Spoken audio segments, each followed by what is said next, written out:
இப்ப 2026ல வந்து எடப்பாடி பழனிசாமி வந்து முதல்வர்ன்னு சொல்லிட்டு பேசிட்டு இருக்காங்க.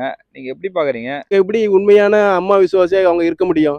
அவங்க மோடியா, லேடியான்னு போயி அவங்க வெற்றியும் பெற்றாங்க.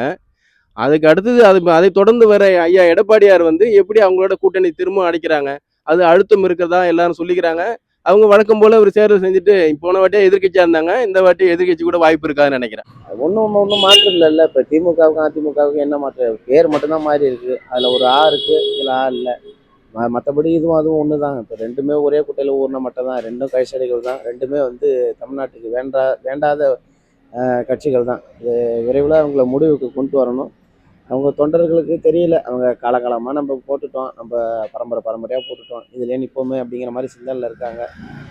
அவங்களும் வந்து ஒரு சினிமா முகத்துலேருந்து வந்தவங்க தானே. எம்ஜிஆரை பார்த்து எம்ஜிஆரில் தாவி அப்படியே கொஞ்சம் கொஞ்சமாக வந்து அப்புறம் ஜெயலலிதா அப்படி இப்படி அந்த இந்த வம்சாவழியில் வந்தவங்க. ஆகையினால அவங்க அதுலேருந்து வெளி வரணும்.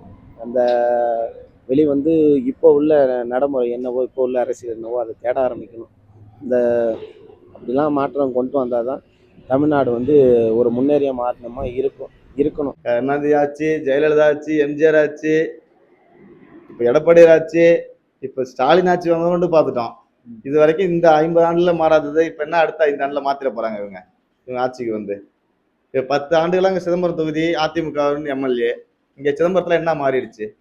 நான் இந்த பிறந்து வளர்ந்த ஊரில் ஒன்றும் மாற்றம் கிடையாது. 10 ஆண்டுகளாக எப்படி இருக்கோ அப்படியே தான் இருக்கு. நான் பிறந்ததுலேருந்து எந்த ஒரு வளர்ச்சி, எந்த ஒரு இதுவும் கிடையாது.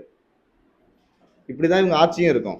அதனால தான் சொல்றோம், எங்களுக்கு வந்து ஸ்டாலின் ஆட்சி வேணுமா, எடப்பாடியார் ஆட்சி வேணுமான்னு கேட்கவே கேட்காதீங்க. எங்க திராவிட ஆட்சி வேணுமா, தமிழ் தேசிய ஆட்சி வேணுமான்னு கேளுங்க. தமிழ் தேசிய ஆட்சி, நாம் தமிழர் ஆட்சி மலரணும் 2026ல. அதுதான் எங்க கொள்கை.